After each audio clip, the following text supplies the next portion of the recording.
asyasah maka nafi'lan yakunu ma'an nas aqraba ila shalah wa ab'ada anil fasad wa illam yad'hu rasul wa la nazala bihi wahyun.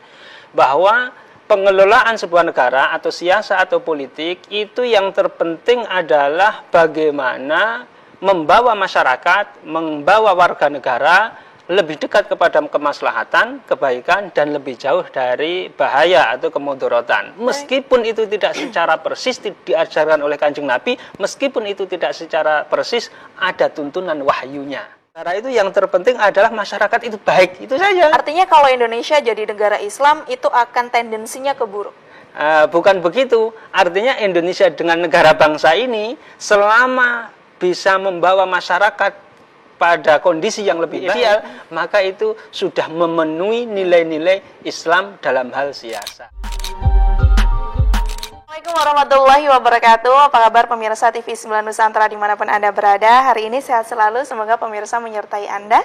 Bersama saya Elfrina Rahma kembali menjumpai Anda hari ini pemirsa. Anda saat ini menyaksikan Kiswah Sore, kajian Islam Ahlus Sunnah wal Jamaah yang akan mengajak Anda untuk mendalami ajaran Islam secara benar, secara utuh dan juga toleran bersama dengan narasumber-narasumber kami yang berkompeten di bidangnya. Hari ini temanya menarik karena sungguh visioner sekali, meneguhkan Indonesia sebagai negara bangsa. Kenapa Indonesia perlu diteguhkan? Apakah kemudian keadaan hari ini carut marut? Akan kita bahas hari ini bersama dengan Sekretaris Lembaga Basul Masail PBNU Jawa Timur, ada Ustadz Ahmad Muntaha, terkait dengan hasil dari Munas dan Konbes NU yang diselenggarakan beberapa waktu yang lalu. Kita sapa dahulu. Assalamualaikum warahmatullahi wabarakatuh, Ustadz Muntaha. Waalaikumsalam warahmatullahi. Kabar baik hari ini, Ustadz? Alhamdulillah. Alhamdulillah baik. Bisa ke TV 9 lagi. Saya senang sekali Ustadz datang hari ini untuk mengkonfirmasi begitu, untuk menjelaskan kepada pemirsa hasil Munas dan Konbes NU terkait dengan keadaan saat ini yang kemudian saling mengkafirkan, Ustadz. Karena temanya meneguhkan Indonesia sebagai negara bangsa. Apakah kemudian orang-orang yang saling tuduh menuduh kafir dan tidak kafir itu kemudian Indonesia tidak akan teguh dari sana?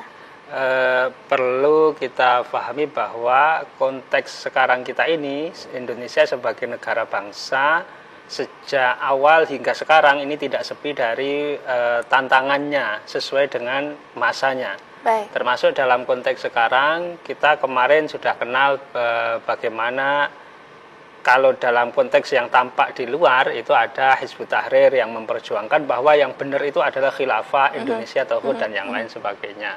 Satu. Kemudian yang kedua adalah tentu varian-variannya yang lebih ekstrim, yaitu seperti teroris-teroris itu yang juga mengklaim bahwa Indonesia ini tidak sesuai dengan syariat Islam. Baik. Sementara kita faktualnya adalah penduduk Indonesia itu mayoritas umat Islam. Betul. Loh, penduduk Indonesia mayoritas umat Islam, kemudian negaranya kok tidak sesuai dengan Islam. Ini kan menjadi tanda tanya. Oleh karena itu, di antara latar belakang yang semacam itu, NU merasa berkepentingan, merasa perlu untuk hadir dalam konteks ini menjawab berbagai pemahaman-pemahaman khususnya berkaitan dengan legalitas negara bangsa ini apakah sah atau tidak menurut agama Islam. Begitu. Urgensinya kenapa kemudian Indonesia ini bukan negara Islam tapi negara bangsa begitu.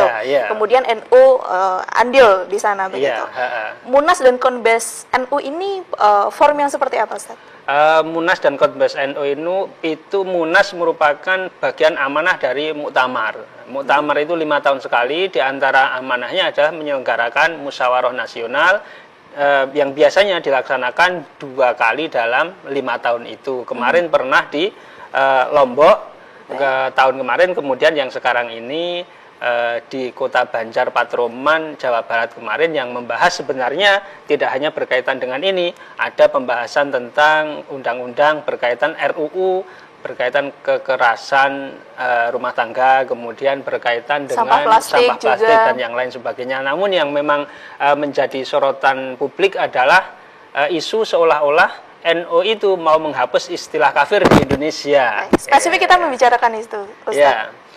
Sebenarnya ini berangkatnya dalam forum Basul Masail itu. Kebetulan saya terlibat dari awal. Jadi sebelum Basul Masail itu beberapa awal Februari itu sudah ada pertemuan untuk bagaimana membahas dari isu-isu berkaitan yang pertama tentang negara bangsa, kemudian yang kedua status muslim non-muslim di Indonesia dalam konteks negara bangsa, kemudian yang ketiga adalah berkaitan produk-produk hukum yang dilahirkan dari negara bangsa itu. Kemudian ada susulan yaitu tentang sikap NU terhadap konflik-konflik yang terjadi di belahan dunia lainnya. Ini kita bahas.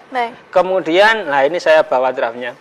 Kemudian setelah ini tim khusus dari PBNU, kebetulan saya diikutkan dari Jawa Timur saya. Kemudian dibahas dalam Basul Masail Pramunas. Jadi sebelum Munas itu ada Pramunas, yaitu di Tangerang pada 15 sampai 17 Februari 2019 kemarin, baru kemudian dibahas di Munas. Jadi pembahasannya itu panjang. Sudah apa ya? Sudah sangat panjang. Nah, ini sebenarnya tidak membahas sama sekali urusan tentang non-muslim, bagaimana tidak boleh disebut atau dipanggil hai kafir, atau tidak. Munas ini sejak awal sampai akhir ini tidak membahas NU mau menghapus istilah kafir, apalagi yang ada dalam Al-Quran. Tapi kenapa kemudian bermuara ke sana, Ustaz? Kemudian bermuara ke sana. Nah, ini kalau yang tidak paham Basul Masail, ini akan menjadi apa ya? Menjadi sesuatu yang seolah itu kesimpulan. Padahal itu proses yang namanya diskusi dalam forum Basul Masail, membahas satu tema ini nanti tanggapannya dengan berbagai argumen, dengan berbagai analisis, dengan berbagai referensi yang dibawa oleh kiai-kiai, termasuk salah satunya yang menyatakan bahwa orang Islam mencela orang non-muslim itu tidak boleh, karena itu menyakitkan. Nah, karena itu menyakitkan. Lebih jelasnya, lah ini yang problematik di sini. Yang diambil adalah kitab Bahrul Ra'iq karya Ibnu Najim. Ini Hanafi. Kemudian Hanafi diakui kealimannya dan yang lain sebagainya. Di situ beliau mengutip, kitab Al-Kunyah yang di sana menyatakan law qala li yahudiyin au majusiyin ya kafir ya sam. Andai kan ada orang Islam dalam konteks zaman dulu ya, berkata kepada orang Yahudi atau Majusi, ya kafir, ya sama, maka dia berdosa dengan syarat insyaqa alaihi, jika orang Yahudi atau Majusi tersebut merasa keberatan atau sakit dengan diucapkan ya kafir itu, karena dia sakit merasa hati, ya sakit hati. Wa muqtadahu annahu yu'azzarubi, dan konsekuensinya kalau ada orang Islam berkata demikian, maka itu ditakzir dalam konteks zaman dulu. Artinya ditakzir itu diberi hukuman oleh pemerintah. Pemerintah berhak menghukum karena seorang muslim dalam sebuah negara, kalau dalam konteks dulu adalah Darul Islam, negara Islam, itu nanti ada menyakiti orang non-muslim. Problematiknya adalah kitab Al-Kunyah ini karangan Mukhtar bin Mahmud Az-Zahidi, atau yang terkenal dengan Imam Az-Zahidi. Beliau itu memang tokoh mazhab Hanafi yang apa itu nama, diakui kealimannya. Akan tapi dari sisi akidah, nah gitu ya, tapi dari sisi akidah ini beliau adalah Mu'tazili. Ya, ini yang menjadi problematik. Akhirnya itu disimpulkan Mu'tazilah itu artinya ya bukan ahli sunnah wal jamaah. Lah itu akhirnya disimpulkan NU mulai kapan ini mengambil Basul Masail, mengambil apa itu namanya rujukan dari kitab Mu'tazilah yang tidak ahli sunnah wal jamaah. Tapi itu dijadikan rujukan, jelas. Nah, itu proses, itu dalam proses diskusi yang semacam itu. Kalau kita mau clearkan, ya, sebenarnya kalau kok yang diambil itu adalah referensi itu umpamanya, padahal ini sebenarnya tidak masuk dalam rumusan itu karena proses diskusi saja, dalam Basul Masail. Kalau itu kok yang mau dimasukkan, sebenarnya itu bukan murni atau bukan pendapat dari Syekh Az-Zahidi Al-Mu'tazili yang bermadzhab Hanafi itu, orang Mu'tazilah yang bermadzhab Hanafi itu. Akan tapi pendapat itu sudah diakui oleh mayoritas atau banyak ulama Hanafiyah. Di antaranya adalah Ibnu Najim sendiri. Beliau menyatakan wa muqtadhahu, sudah mengambil kesimpulan, artinya difahami oleh ulama lain. Di antaranya adalah Al-Hashkafi dari mazhab Hanafi. Dalam kitab yang lain Durrul Mukhtar, beliau menyatakan ini loh sudah diakui oleh Ibnu Najim pendapat itu. Kemudian saya cek di beberapa yang lain, ini juga pendapat tersebut memang diakui. Orang Islam itu tidak boleh menyakiti non-muslim dalam konteks itu adalah zimmi. Kalau kok dia melakukan, maka pemerintah boleh untuk mentakzirnya. Saya dapat poinnya, artinya itu tidak dijadikan sebagai dasar dalam lembaga Basu Masail, namun kemudian semisal itu dijadikan dasar, itu pun sudah diakui. Lalu lanjutkan tadi Ustaz, apa dasarnya kemudian lembaga Basu Masail hasilnya menyebut orang yang bukan muslim itu sebagai non-muslim, tapi bukan kafir? Itu berangkatnya begini, sebenarnya dalam rumusan itu tidak masuk. Pertanyaannya itu adalah satu, saya ulangi ya, bagaimana pandangan Islam terkait dengan konsep negara bangsa. Turunannya dari itu adalah bagaimana status non-muslim dalam sebuah negara bangsa. Itu turunan dari negara bangsa? Ya, pertama dari negara bangsa dulu. Negara bangsa itu bagaimana? Secara sederhana disimpulkan bahwa menurut Nahdlatul Ulama, eksistensi negara bangsa itu menemukan legalitasnya dalam agama. Artinya tidak bertentangan dengan agama Islam. Karena dalam melihat beberapa argumentasi, baik rasional maupun sejarah, merampun argumentasi historis, itu membuktikan atau mendukung rumusan yang semacam itu. Pertama berkaitan adalah yang terpenting itu pengelolaan negara itu adalah berdasarkan kemaslahatan. Ada dari Abu Wafa Ibnu Aqil, dikutip dalam At-Turuqul Hukmiyah Ibnu Jauziyah, menyatakan bahwa asyasah maka nafi'lan yakunu ma'an nas aqraba ila shalah wa ab'ada anil fasad wa illam yada'hu rasul wa la nazala bihi wahyun. Bahwa pengelolaan sebuah negara atau siasa atau politik itu yang terpenting adalah bagaimana membawa masyarakat, membawa warga negara lebih dekat kepada kemaslahatan, kebaikan, dan lebih jauh dari bahaya atau kemudorotan. Meskipun itu tidak secara persis diajarkan oleh Kanjeng Nabi, meskipun itu tidak secara persis ada tuntunan wahyunya. Yang mana itu Ustaz? Nah, itu yang mana? Ya pengelolaan negara itu. Pengelolaan negara itu yang terpenting adalah masyarakat itu baik, itu saja. Artinya kalau Indonesia jadi negara Islam itu akan tendensinya ke buruk. Bukan begitu, artinya Indonesia dengan negara bangsa ini selama bisa membawa masyarakat pada kondisi yang lebih baik, yang lebih yang lebih ideal, maka itu sudah memenuhi nilai-nilai Islam dalam hal siasa. Dan salah satu subtemanya adalah kemudian status non-muslim tadi. Ya, kemudian setelah itu difahami bahwa secara substansial negara bangsa itu tidak masalah dalam Islam, dibolehkan, yang penting membawa kebaikan dan beberapa argumentasi lainnya. Kemudian bagaimana non-muslim di Indonesia dalam konteks negara bangsa. Nah, ini nanti yang menjadi namanya disalahpahami beberapa orang.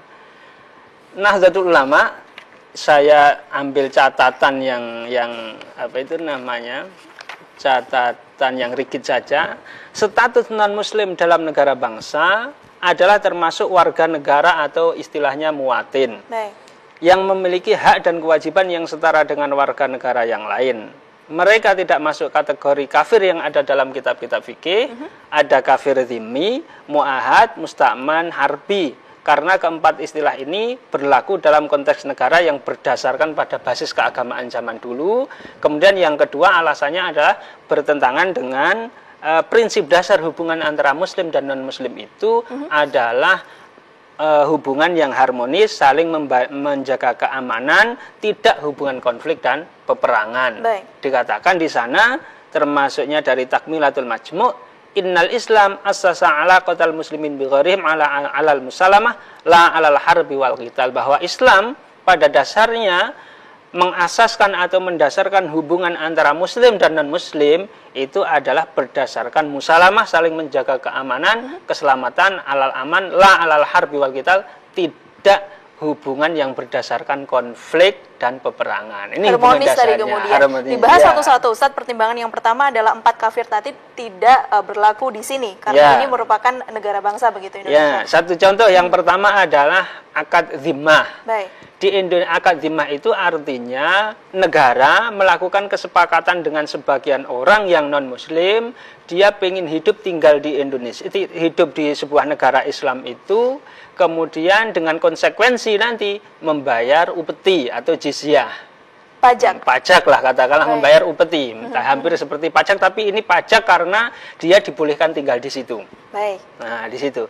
Ini pernah nggak terjadi di Indonesia itu sejak 17 Agustus 1945. Negara melakukan akad itu ada enggak? Tidak ada. Tidak ada, satu. Sepengetahuan saya tidak yang, ada. Yang kedua adalah mustakman. Ada non-muslim, ada mustakman itu artinya adalah orang yang non-muslim kemudian masuk ke negara Islam, meminta akad, meminta jaminan keamanan karena urusan berdagang dan yang lain sebagainya. Baik. Ini pernah tidak? Indonesia juga tidak pernah. Karena apa? Tidak memandang itu muslim atau bukan, warga negara lain, pelancong, turis dan yang lain sebagainya, atau dalam tugas-tugas yang lain datang ke Indonesia, asalkan paspornya benar, asalkan secara administratif tidak bermasalah, maka itu juga dilindungi siapapun itu. Kemudian yang berikutnya adalah mu'ahad. Mu'ahad itu tidak pantas lagi ini. Baik. Karena mu'ahad itu adalah warga negara yang bukan Islam, kemudian berhadapan dengan negara yang Islam, kemudian ketika itu terjadi konflik, lalu gencatan senjata. Contoh katakanlah negara Islam A dengan negara Islam B.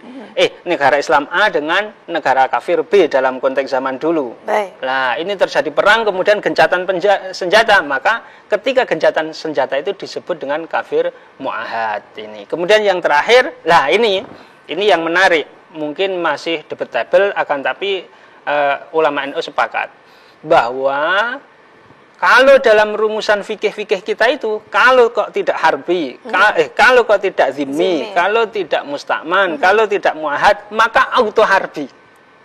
Maka langsung dianggap mereka itu adalah kafir harbi, kafir yang sifatnya boleh diperangi. Yang boleh diperangi. Yang boleh diperangi. Baik. Nah, ini tidak sepakat ulama pada waktu itu karena ini problematik. Contoh fatwa-fatwa yang apa itu namanya, yang agak muda waktunya ya, yang barusan lah katakan. Syekh Ismail Zain dalam Fatawi Qurratul Ain-nya menyatakan mereka itu harbi, akan tapi tidak boleh diperangi. Ini kan lucu. Maksudnya padahal itu problematik. Ya, harbi itu mestinya kan ya boleh diperangi. Kenapa tidak boleh diperangi dan yang lain sebagainya. Lah akhirnya para ulama, para kiai yang mengikuti Basul Masail di Munas itu karena tidak masuk apa itu namanya zimmi, mu'ahad, mustakman, kemudian mau auto harbi, ini juga problematik. Baik. Maka bagaimana? Maka memilih dengan istilah muwatin atau warga negara dari istilah muwatonah. Artinya yaitu apa itu? Warga negara, kalau muwatonah itu semacam ya kebangsaan lah. Nah, kebangsaan itu merupakan asas sebuah negara pada era modern ini yang kita kenal dengan istilah negara bangsa. Baik. Negara bangsa itu ya prinsipnya muwatonah atau kebangsaan itu. Nah ini ternyata di dunia ini banyak ulama, diantaranya saya sebutkan ada Syekh Muhammad Adnan Al-Afyuni, mufti Syafi'i dari kota Damaskus, Syria. Kemudian beberapa ulama lain yang menyatakan bahwa prinsip dasar negara bangsa itu adalah muwatonah, yaitu terinspirasi dari Piagam Madinah, di mana Kanjeng Nabi Agung Muhammad SAW mendirikan negeri Madinah bersama tidak hanya umat Islam, Ansor Muhajirin, akan tapi juga bersama Yahudi, umat-umat yang lain. Kan tadi Ustaz pertimbangan yang kedua, yang pertama tadi menghapuskan 4 jenis kafir itu tendensinya problematik karena bukan menghapus. Bukan menghapus ya. Istilahnya bukan menghapus. Istilah bukan itu menghapus. bukan. Itu begini, perlu difahami lagi. Apa itu namanya? Keempat istilah itu tidak tepat. Tidak tepat diterapkan bagi non-muslim di Indonesia dalam konteks berbangsa dan bernegara. Keadaan dan situasi saat ini artinya. Karena apa? Secara umum kan sama-sama memerdekakan negara ini. Kan kemudian masuk kategori-kategori itu tidak mungkin. Dimasukkan paksakan kafir harbi nanti juga problematik. Karena kan bareng-bareng apa itu namanya membentuk, membangun, memperjuangkan bangsa Indonesia ini. Baik, istilah itu tidak tepat begitu ya. Untuk pertimbangan yang kedua, Ustaz? Pertimbangan yang kedua ini juga bertentangan dengan asasul alaqah bainal muslimin wa ghairihim. Hubungan dasar antara muslim dan non-muslim itu apa? menurut Nahdlatul Ulama mengambil pendapat yang menyatakan bahwa hubungan antara muslim dan non-muslim itu adalah alal musalamah, adalah berdasarkan saling menjaga keamanan, alal aman, kemudian keharmonisan, tidak hubungan konflik. Nah, ini yang perlu dipahami. Nah, berdasarkan dua hal ini, maka cukup menjadi alasan bahwa non-muslim dalam konteks Indonesia itu akhirnya dirumuskan tidak termasuk harbi, tidak termasuk dhimmi, tidak termasuk muahad, tidak termasuk muksaman, akan tapi cukup disebut sebagai muwatin atau warga negara sebagaimana muslim lainnya yang mempunyai hak dan kewajiban dalam konteks berbangsa dan bernegara yang sama dan setara. Baik, itu kan kemudian hasil dari lembaga bahasa masal. Kalaupun misalkan ada orang yang tetap kemudian justifikasi non-muslim itu sebagai kafir, maka kemudian NU seperti apa? Dalam konteks berbangsa dan bernegara tidak bisa. Jelas tidak bisa, karena kafir dari mana? Mau dimasukkan kemana? Zimmi nggak masuk, kan begitu kan ya? Zimmi nggak masuk, muahad nggak masuk, musta'man nggak masuk, harbi nanti problematik.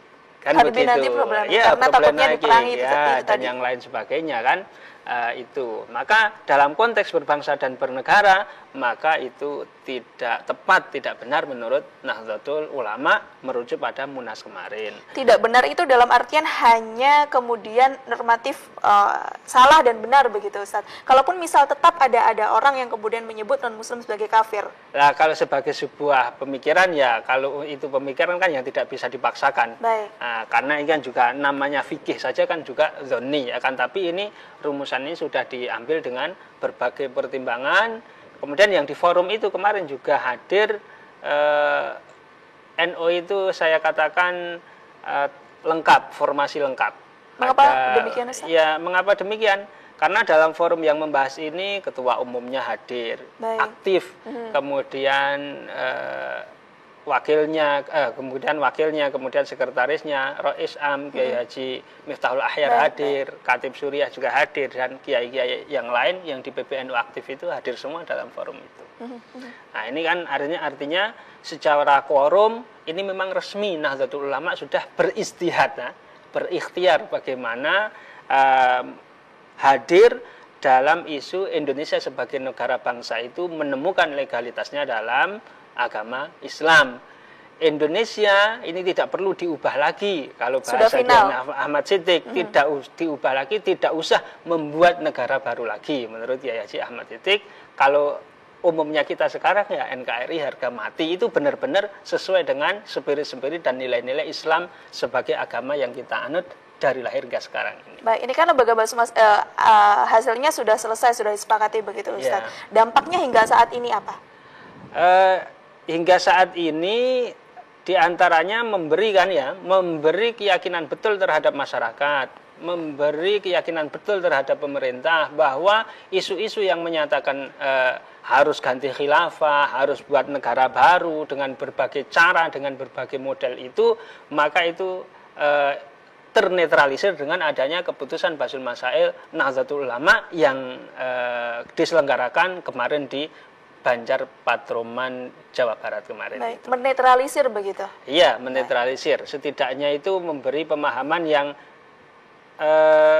antara agama, kemudian kebangsaan, ini kalau Nahdlatul Ulama itu sejak dulu hingga sekarang, ini tidak dipertentangkan. Antara negara dan agama ini tidak dipertentangkan, akan tapi bagaimana diselaraskan. Dalam konteks negara bangsa, Nahdlatul Ulama melalui Munas menyatakan dengan berbagai argumen negara bangsa itu sah, menemukan legalitasnya dalam agama, kemudian non-muslim dalam konteks negara bangsa, kehidupan berbangsa dan bernegara ini sama kedudukannya, setara dalam hak dan kewajiban dengan atau bersama dengan warga-warga muslim lainnya. Agama dan politik sama begitu, artinya tidak dipertentangkan. Tidak dipertentangkan. Ini urgensinya ada kaitannya dengan Pilpres, Ustaz? Kaitannya dengan Pilpres. Ya, kalau orang itu mau dikait-kaitkan ya adalah, tapi kalau apa itu namanya, kalau ada yang nanyakan kemarin, apakah itu namanya pesanan dan yang lain sebagainya? Apakah ini ada kepentingan memang? Ya, apakah ini ada pesanan berkait suksesi kepemimpinan bangsa kita ini, negara kita? Tidak ada.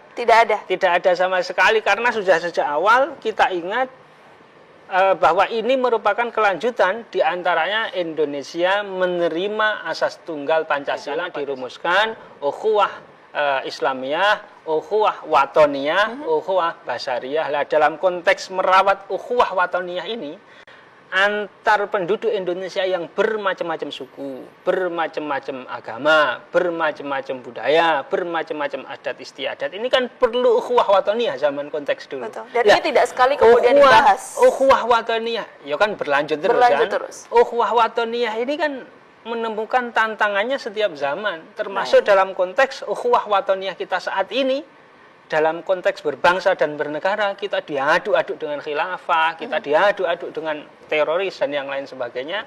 Maka NU hadir mempertegas bahwa Indonesia ini negeri yang sah menurut Islam. Baik, sehingga tema ukhuwah watoniyah itu akan terus dibahas dari dulu hingga nanti, tergantung kemudian masalahnya yang hadir apa. Iya.